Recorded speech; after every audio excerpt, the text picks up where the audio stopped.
நல்லாட்சிக்கு நற்சான்றிதழ் வழங்கியதாக விக்கிரவாண்டி தொகுதி மக்களுக்கு முதலமைச்சர் மு.க.ஸ்டாலின் மீண்டும் நன்றி. விக்கிரவாண்டி வெற்றியை கலைஞருக்கு காணிக்கையாக்குவதாக தொண்டர்களுக்கு மடல்.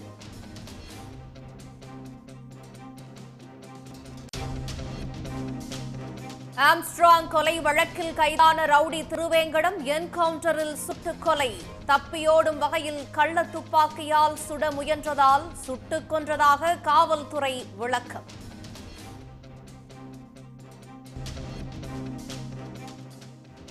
காவிரியில் தமிழ்நாட்டிற்கு 8000 கன அடி நீர் திறக்க கர்நாடக அனைத்துக் கட்சி கூட்டத்தில் முடிவு. 21,000 கன அடி நீர் வந்து கொண்டிருக்கும் நிலையில் சித்தராமையா அறிவிப்பால் சர்ச்சை.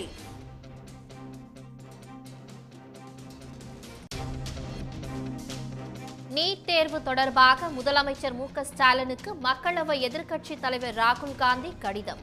பொது மருத்துவ கல்வி முறையை கட்டமைப்பதில் தமிழ்நாடு முன்னோடி மாநிலமாக திகழ்வதாக பாராட்டு.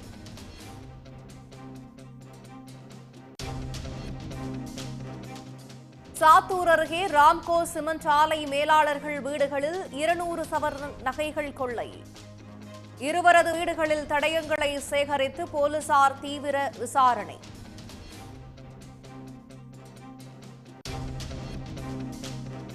விடுமுறை தினத்தையொட்டி சுற்றுலா தலங்களில் குவிந்த கூட்டம். அருவிகளில் குளித்தும் இயற்கை அழகை ரசித்தும் சுற்றுலா பயணிகள் உற்சாகம்.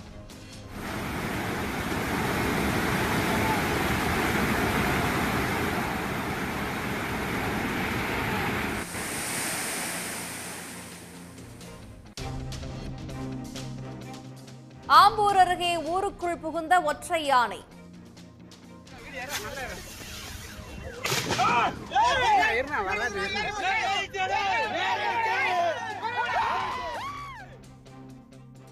அடர் வனப்பகுதிக்குள் விரட்ட பொதுமக்களுடன் உதவியுடன் வனத்துறை தொடர் முயற்சி.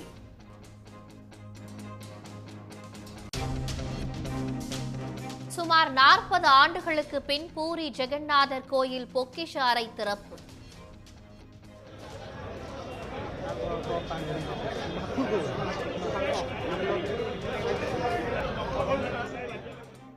புனரமைப்பு பணிகள் முடிந்த பின்னர் ஆபரணங்களை கணக்கெடுக்கும் பணி தொடங்கும் என தகவல். நல்லாட்சிக்கு நற்சான்றிதழ் வழங்கிய விக்கிரவாண்டி தொகுதி வாக்காளர்களுக்கு முதலமைச்சர் மு.க.ஸ்டாலின் மனமார்ந்த நன்றி தெரிவித்துள்ளார். விக்கிரவாண்டி வெற்றி தொடர்பாக திமுக கட்சி தொண்டர்களுக்கு முதலமைச்சர் மு.க.ஸ்டாலின் எழுதியுள்ள கடிதத்தில் திமுக வேட்பாளர் அன்னியூர் சிவா 67,757 வாக்குகள் வித்தியாசத்தில் வெற்றி பெற்றிருப்பது தமிழ்நாட்டு மக்கள் திமுக அரசு மீது நம்பிக்கை வைத்திருப்பதை எடுத்துக் காட்டுவதாக தெரிவித்துள்ளார். 3 ஆண்டு கால நல்லாட்சிக்கு கிடைத்த நற்சான்றிதழ்தான் இந்த மகத்தான வெற்றி என குறிப்பிட்டுள்ள அவர் அதனை வழங்கிய விக்கிரவாண்டி தொகுதி வாக்காளர்களுக்கு தனது மனமார்ந்த நன்றியை தெரிவித்துள்ளார்.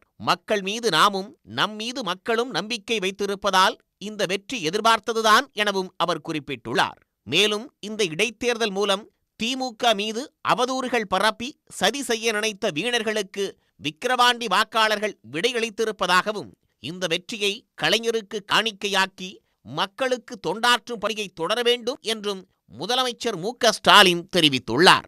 விக்கிரவாண்டி தொகுதி மட்டுமல்லாமல் நாடு தழுவிய அளவில் 13 தொகுதிகளில் நடந்த இடைத்தேர்தலில் 10 தொகுதிகளில் இந்தியா கூட்டணி வெற்றி பெற்றிருப்பது மகிழ்ச்சியையும் நம்பிக்கையையும் அளிப்பதாக குறிப்பிட்டிருக்கும் அவர் அடுத்தடுத்த தேர்தல் களங்களுக்கு ஆயத்தமாவதுடன் அடுத்தடுத்த தலைமுறையினரின் வளர்ச்சிக்கான சிந்தனைகளோடும் அதனை செயல்படுத்தும் வலிமையோடும் பயணிப்போம் என்றும் தனது கடிதத்தில் தெரிவித்துள்ளார்.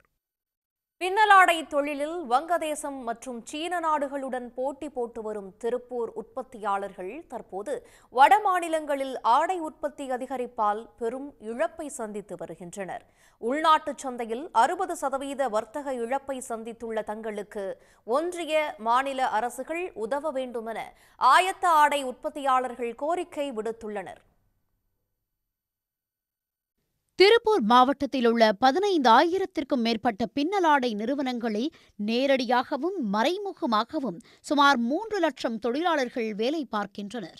பெரிய நிறுவனங்கள் இருந்தாலும் டெல்லி, மராட்டியம் உள்ளிட்ட பிற மாநிலங்களிலிருந்து கிடைக்கும் ஆர்டர்களே சிறு குறு நடுத்தர பின்னலாடை நிறுவனங்களின் பெரும் நம்பிக்கையாக இருந்து வருகிறது.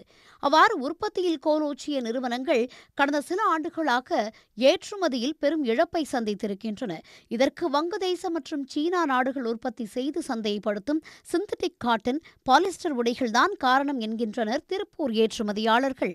அதுவும் இல்லாமல் அங்கிருந்து வர்றதை அப்படியே அவங்க எல்லா ஸ்டேட்டுக்கு சப்ளை பண்ணிடுறாங்க. முதல்ல திருப்பூர் வந்து வாங்கிட்டு போய் வியாபாரம் பண்ணிட்டு இருந்தாங்க. இப்போ திருப்பூர் வர்றதே ரொம்ப கஷ்டம்.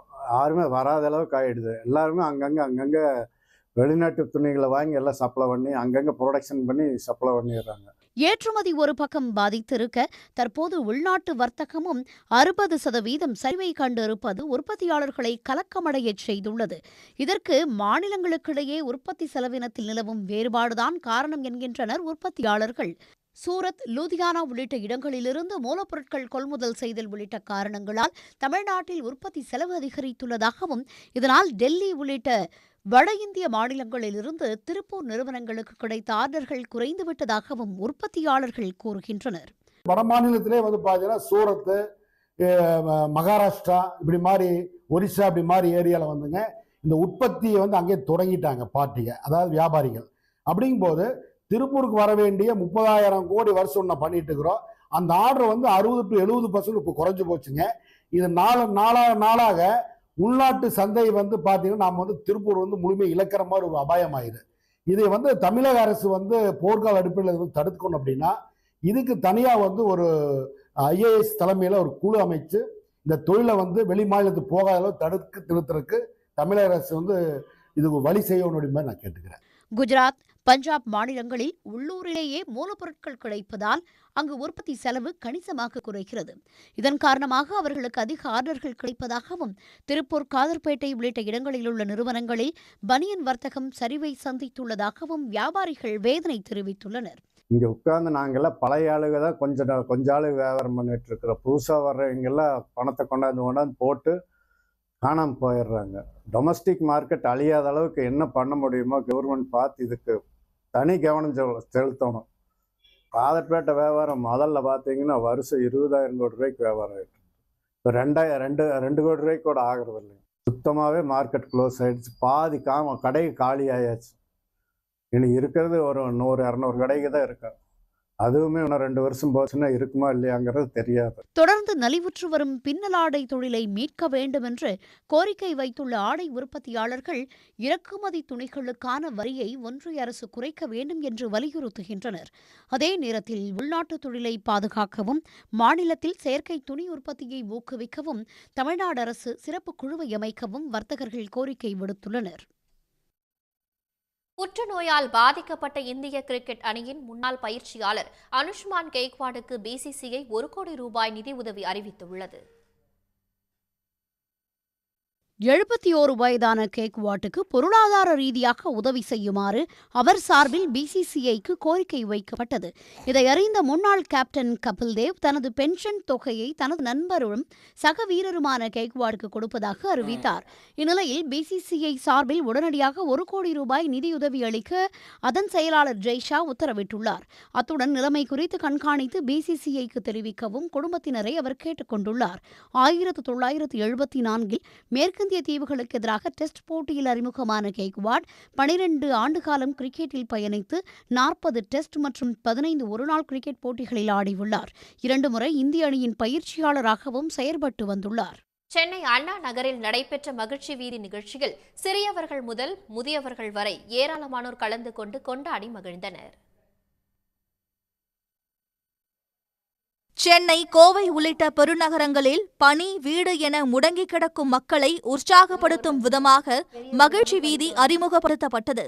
சென்னை உட்பட பல்வேறு நகரங்களில் வார வாரம் கொண்டாடப்பட்டு வந்த மகிழ்ச்சி வீதி விழா அதன் பின் தேர்தல் உள்ளிட்ட சில காரணங்களால் தடைப்பட்ட நிலையில் தற்போது மீண்டும் களை கட்டியுள்ளது. சென்னை அண்ணா நகரில் 3வது வாரமாக மகிழ்ச்சி வீதி கொண்டாட்டம் அரங்கேறியது. இதற்காக காலை 6 மணிக்கே சாலையில் திரண்ட சிறியவர்களும் பெரியவர்களும் ஆட்டம் பாட்டம் என உற்சாகத்தில் துள்ளி குதித்தனர்.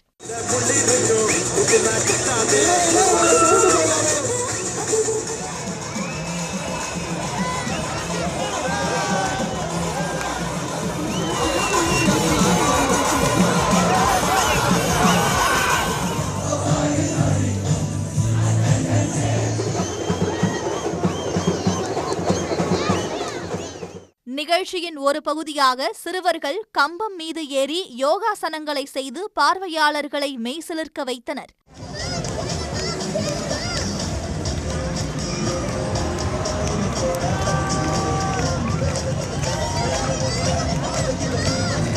இந்த ஹாப்பி ஸ்ட்ரீட் வந்ததுக்கு எங்களுக்கு ரொம்ப ஹாப்பியாக இருக்குது. என்ன சொல்கிறதுனா அன்பிலீவபிள். பாப்பாவுக்கு காலைல சொன்னேன், ஹாப்பி ஸ்ட்ரீட் போகலான்னாங்க. டக்குன்னு ஏஞ்சி கிளம்பி வந்தாங்க. ரொம்ப சந்தோஷமாக இருக்குது. வாரம் இது கண்டினியூ ஆகிட்டோம். கிளப் எங்களுது இது மவுத்தார்கன் நாங்கள் ப்ளே பண்ணுவோம். எங்களுக்கு ஒரு 20 minutes ஸ்லாட் ஸ்டேஜில் கொடுத்தாங்க. நாங்கள் ப்ளே பண்ணோம். நல்லா வைப் இருந்தது. நல்லா க்ரௌடு வந்தாங்க. எல்லாருக்குமே ஹார்மோனிக்கா பற்றி அவேர்னஸும் கொடுத்தோம். இது வந்து சின்ன பொருள் தான், பட் இது வந்து யோகாக்கு ஈக்குவல். ஏன்னா இதில் வந்து நம்ம ஊதுறோம், அதே நேரத்தில் காற்றையும் இழுக்கிறோம். பிராணாயாமாக்கு ஈக்குவல் இது. ஸோ இது வந்து இதை பற்றி அவேர்னஸும் கொடுத்து நிறைய தமிழ் பாடல்களும் பாடி மக்களும் எங்களோட சேர்ந்து பாடி நல்ல வைப் கிரியேட் ஆச்சு. மகிழ்ச்சி வீதி நிகழ்ச்சியில் முதியவர்களும் பங்கேற்று நடனமாடி மகிழ்ந்தனர். மக்களுக்கு பயனளிக்கும் விதமாக முதலுதவி சிகிச்சை பற்றியும் எடுத்துரைக்கப்பட்டது. அத்துடன் போதை தடுப்பு தொடர்பான விழிப்புணர்வும் இளைஞர்களிடையே ஏற்படுத்தப்பட்டது.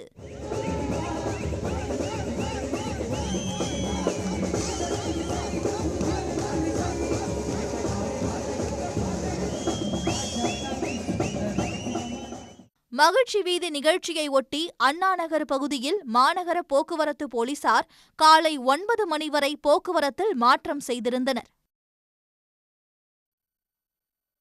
திருப்பத்தூர் மாவட்டம் ஆம்பூர் அருகே தனியாருக்கு சொந்தமான மாந்தோப்பில் தஞ்சமடைந்துள்ள யானையை வனப்பகுதிக்குள் விரட்ட வனத்துறையினர் போராடி வருகின்றனர். ஆம்பூர் அடுத்த உடையராஜபாளையம் கிராமத்தில் ஊருக்குள் புகுந்த ஒற்றை காட்டு யானை ஒன்று சென்னை பெங்களூரு நெடுஞ்சாலையை கடக்க முயன்றது. அப்போது யானையை பார்த்த வாகன ஓட்டிகள் மற்றும் பொதுமக்கள் உடனடியாக ஆம்பூர் வனத்துறையினருக்கு தகவல் தெரிவித்தனர். தகவலின் அடிப்படையில் விரைந்து சென்ற வனத்துறையினர் காட்டு யானையை பொதுமக்கள் உதவியுடன் பட்டாசு வெடித்து வனப்பகுதிக்கு அனுப்பும் பணியில் ஈடுபட்டனர். அப்போது யானை கீழ்முருங்கை ஊராட்சி அருகே வனத்தை ஒட்டிய வெங்கடேசன் என்பவருக்கு சொந்தமான மாங்காய் தோப்பில் தஞ்சமடைந்தது.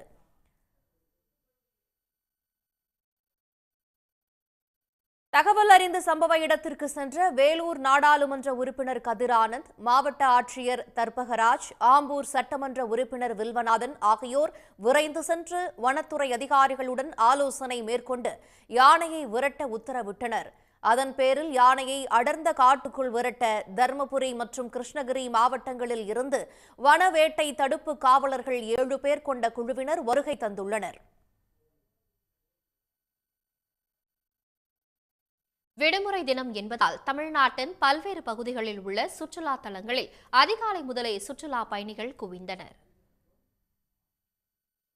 காவிரி ஆற்றில் கடந்த சில நாட்களுக்கு முன்வரை குறைந்த அளவே நீர்வரத்து இருந்ததால் ஒகேனக்கலுக்கு சுற்றுலா பயணிகளின் வருகை குறைந்தே காணப்பட்டது. ஆனால் தற்போது கர்நாடக அணைகளிலிருந்து வெளியேற்றப்படும் உபரி நீரால் காவிரி ஆற்றில் நீர்வரத்து அதிகரித்து வருகிறது. இதன் காரணமாக இன்று காலை முதலே அதிகளவில் வந்த சுற்றுலா பயணிகளால் ஒகேனக்கல் களை கட்டியது. மெயினருவி, சினி ஃபால்ஸ் உள்ளிட்ட அருவிகளில் குளித்து மகிழ்ந்த சுற்றுலா பயணிகள் பரிசல் சவாரி செய்தும் உற்சாகமடைந்தனர்.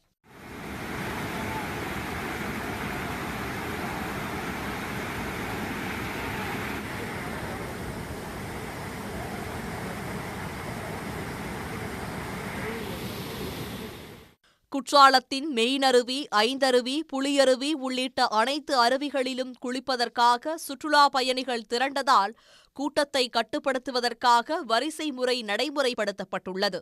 மிதமான வேகத்தில் கொட்டும் அருவியின் இதமான பொழிவில் மக்கள் வரிசையில் காத்திருந்து நீராடி மகிழ்ந்தனர்.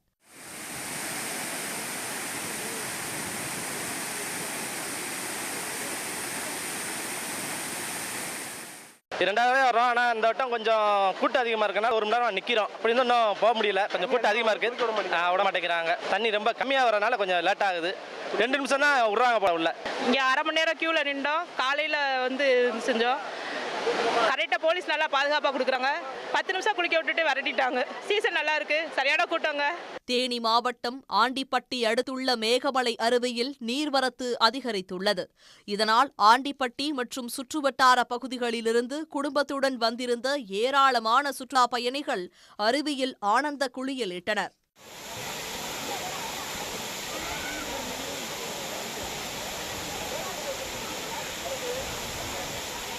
கன்னியாகுமரியில் கடல் 10 அடி தூரத்திற்கு உள்வாங்கி காணப்பட்டது. இதனால் கடலில் உள்ள பாறைகள் முழுவதுமாக வெளியே தெரியும் நிலையில் ஆபத்தை உணராமல் சுற்றுலா பயணிகள் அந்த பாறைகள் மீது ஏறி நின்று செல்ஃபி எடுத்தனர். இதையடுத்து அவர்களை கடலோர குழும போலீசார் எச்சரித்து அனுப்பினர்.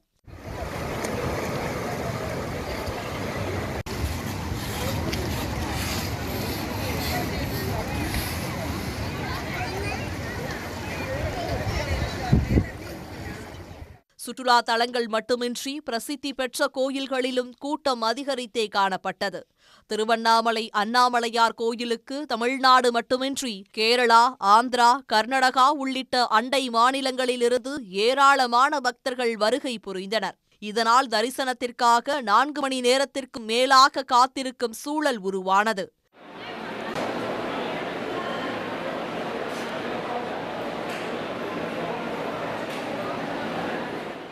திருச்செந்தூர் முருகன் கோயிலில் காலை முதலே ஆயிரக்கணக்கான பக்தர்கள் நீண்ட வரிசையில் நின்று சுவாமி தரிசனம் செய்தனர்.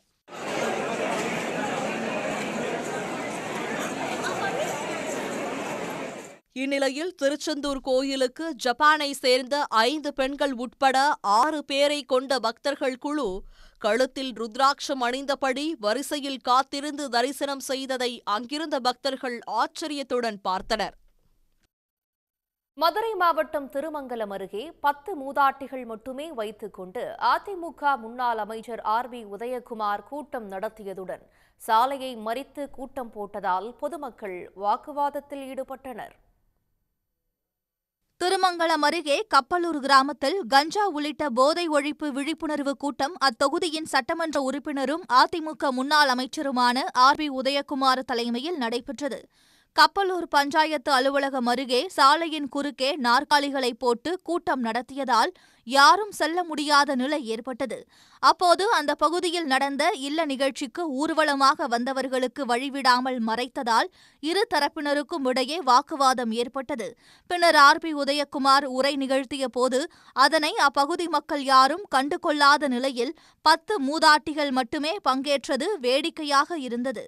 அதனைத் தொடர்ந்து ஆர்பி உதயகுமார் தனது கட்சி ஆதரவாளர்களுடன் கடைகள் மற்றும் வீடுகளில் விழிப்புணர்வு நோட்டீஸை வழங்கினார். சென்னை ஐயப்பன் தாங்கலில் அழகு நிலையம் என்ற பெயரில் பாலியல் தொழில் நடத்தி வந்த பவுன்சர் கைது செய்யப்பட்டுள்ளார். அங்கு இருந்த 6 பெண்கள் மீட்கப்பட்டு அரசு காப்பகத்திற்கு அனுப்பி வைக்கப்பட்டுள்ளனர். சென்னை போரூர் அடுத்த ஐயப்பன் தாங்கல் புஷ்பா நகரில் இயங்கி வரும் இருபாலருக்கான அழகு நிலையத்தில் தனிப்படை போலீசார் திடீரென சோதனை மேற்கொண்டனர். அப்போது அங்கு பாலியல் தொழில் நடந்து வந்தது தெரியவந்தது. இதனையடுத்து அந்த அழகு நிலையத்திலிருந்து பாடிக்குப்பம் பகுதியைச் சேர்ந்த பவுன்சர் தினேஷ் என்பவர் கைது செய்யப்பட்டார். தலைமறைவாக உள்ள 2 பேரை போலீசார் தேடி வருகின்றனர். அழகு நிலையத்தில் இருந்த 6 பெண்களை போலீசார் மீட்டு அரசு காப்பகத்திற்கு அனுப்பி வைத்தனர். வெளியூரிலிருந்து சென்னைக்கு வேலை தேடி வரும் பெண்களை குறிவைத்து அழகு நிலையத்தில் வேலை வாங்கி கொடுப்பதாக ஆசை வார்த்தை கூறி அழைத்து வந்து இவ்வாறு பாலியல் தொழிலில் ஈடுபடுத்தியது விசாரணையில் தெரியவந்துள்ளது. நெல்லை மாவட்டம் திசையன்விளையில் நிறுத்தி வைக்கப்பட்டிருந்த ஆம்னி பேருந்தை கடத்திச் சென்ற நபரை போலீசார் கைது செய்துள்ளனர். திசையன்விளையிலிருந்து சென்னை மற்றும் பல்வேறு நகரங்களுக்கு ஏராளமான ஆம்னி பேருந்துகள் இயக்கப்படுகின்றன. ஓட்டுநர்கள் ஓய்வெடுக்கும் போது உடன்குடி சாலையில் உள்ள தனியார் பெட்ரோல் பங்க் அருகே பேருந்துகள் நிறுத்தி வைக்கப்படும். அப்போது பேருந்துகளை சுத்தம் செய்யும் பணியும் மேற்கொள்ளப்படும். அவ்வாறு நிறுத்தி வைக்கப்பட்ட பேருந்து ஒன்றில் சாவை இருந்ததால் அதனை ஒருவர் திடீரென ஓட்டத் தொடங்கினார். அங்கிருந்து திருநெல்வேலி செல்லும் சாலையில் அவர் ஆபத்தான முறையில் பேருந்தை இயக்கியுள்ளார். வழியிலிருந்த வாகனங்களையும் பேருந்தில் இருந்தவர் இடித்துவிட்டு சென்றுள்ளார். இதுகுறித்து தகவலறிந்து மன்னார்புரம் அருகே போலீசார் தடுப்புகளை வைத்து பேருந்தை நிறுத்தினர். விசாரணையில் பேருந்தை கடத்தியது கிளீனர் வேலை செய்யும் வேல்துரை என்பது தெரியவந்தது. பேருந்தை பறிமுதல் செய்த போலீசார் விசாரணை மேற்கொண்டு வருகின்றனர். கிருஷ்ணகிரி மாவட்டம் ஓசூர் அருகே சன் செய்தி எதிரொலியாக ரயில்வே மேம்பால பணிகள் விரைந்து முடிக்கப்பட்டதற்கு குடியிருப்பு வாசிகள் நன்றி தெரிவித்துள்ளனர். பெங்களூரு சேலம் மார்க்கமாக செல்லும் ரயில்வே பாதைகள் இருவழி பாதைகளாக மாற்றப்பட்டு வருகிறது. இதனால் ஒசூர் அருகே உள்ள பகுதிகளில் 2 மாதங்களாக ரயில்வே மேம்பால பணிகள் நடைபெற்று வந்தது. ரயில்வே பாலங்கள் மூடப்பட்டதால் அந்த வழியில் போக்குவரத்து தடைப்பட்டு அன்னை நகர், SM நகர், ஆதித்யா நகர் பகுதிவாசிகள் பாதிப்புக்கு உள்ளாகினர். பள்ளி மாணவர்கள் உட்பட ஏராளமானோர் ஆபத்தான முறையில் ரயில்வே பாதையை கடந்து சென்றதால் ரயில்வே மேம்பால பணிகளை விரைந்து முடிக்க வேண்டும் என்ற கோரிக்கை வலுத்தது. இது தொடர்பான செய்தி அண்மையில் சன் தொலைக்காட்சியில் வெளியானது. இதனையடுத்து ரயில்வே மேம்பால பணிகள் விரைந்து முடிக்க நடவடிக்கை எடுக்கப்பட்டு பணிகள் முடிவடைந்துள்ளன. இதனால் நிம்மதியடைந்துள்ள குடியிருப்பு வாசிகள் அதனை பட்டாசு வெடித்து வரவேற்றுள்ளனர்.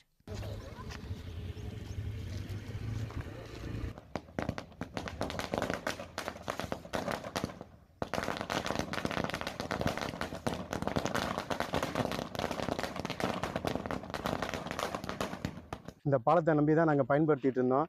திடீர்னு ரயில்வே நிர்வாகம் டபுள் ட்ராக்கு கட்டிட பணிக்காக க்ளோஸ் பண்ணிட்டாங்க. நாங்கள் என்ன ஏதுன்னு தடுமாறிட்டு இருந்த நேரத்தில் தான் மாவட்ட collector, sub collector, mayor plus commissioner எல்லாத்தையும் நாங்கள் பார்த்து இந்த பாலத்தை மிக விரைவில் முடிக்க சொல்லி நாங்கள் கேட்டுக்கிட்டு இருந்தோம்.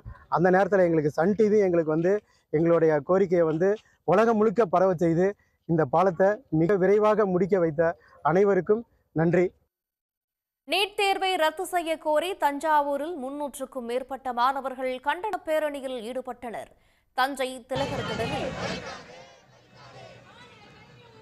திலகர் திடலில் இருந்து பேரணியாக துவங்கி பெரிய கோயில் மேம்பாலம் வழியாக சென்று அன்னை சத்யா விளையாட்டு அரங்கு முன் ஆர்ப்பாட்டத்துடன் பேரணி நிறைவடைந்தது. ஒன்றிய அரசு தமிழ்நாட்டு மாணவர்களின் கல்வி உரிமையை பறித்திடும் நீட் தேர்வை ரத்து செய்ய கோரி அவர்கள் முழக்கமிட்டனர். மேம்பாலம் வழியாக சென்று அன்னை சத்யா விளையாட்டு அரங்கு முன் ஆர்ப்பாட்டத்துடன் பேரணி நிறைவடைந்தது. ஒன்றிய அரசு தமிழ்நாட்டு மாணவர்களின் கல்வி உரிமையை பறித்திடும் நீட் தேர்வை ரத்து செய்ய கோரி முழக்கமிட்டனர்.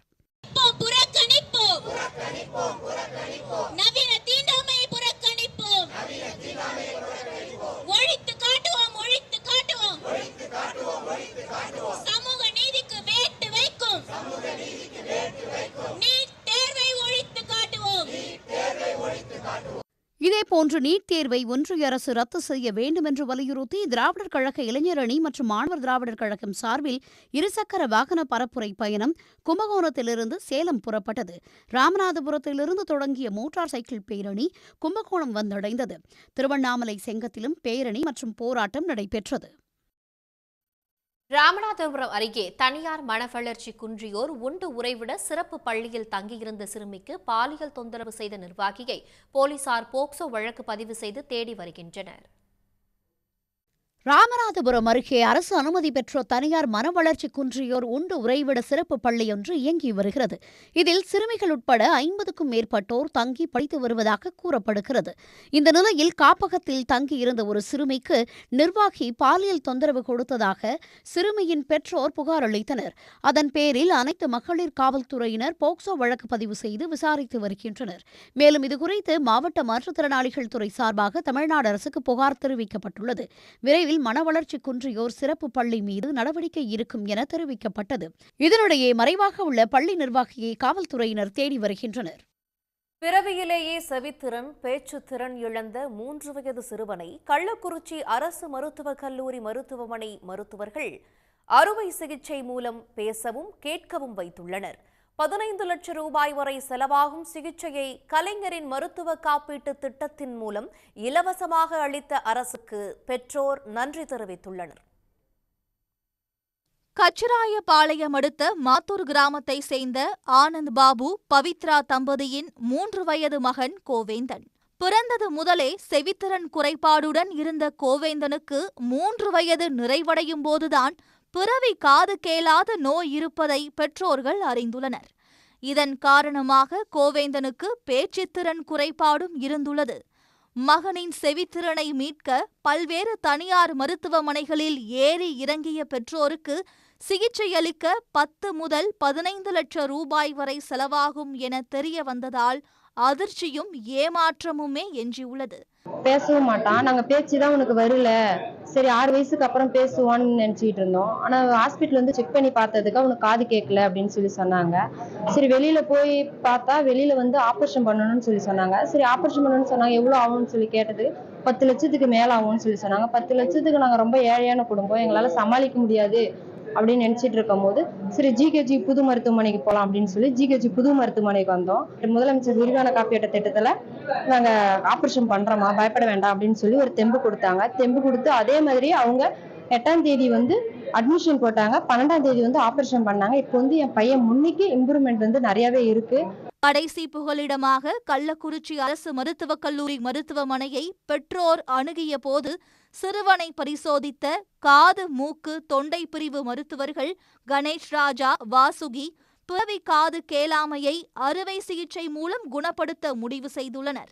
இதையடுத்து பிரபல காது மூக்கு தொண்டை நிபுணரான சென்னையை சேர்ந்த மருத்துவர் மோகன் காமேஸ்வரன் சென்னை ராஜீவ்காந்தி மருத்துவக் கல்லூரி மருத்துவமனை மற்றும் கள்ளக்குறிச்சி அரசு மருத்துவக் கல்லூரி மருத்துவமனையை சேர்ந்த காது மூக்கு தொண்டை பிரிவு மருத்துவ குழுவினர் அறுவை சிகிச்சையை மேற்கொண்டனர்.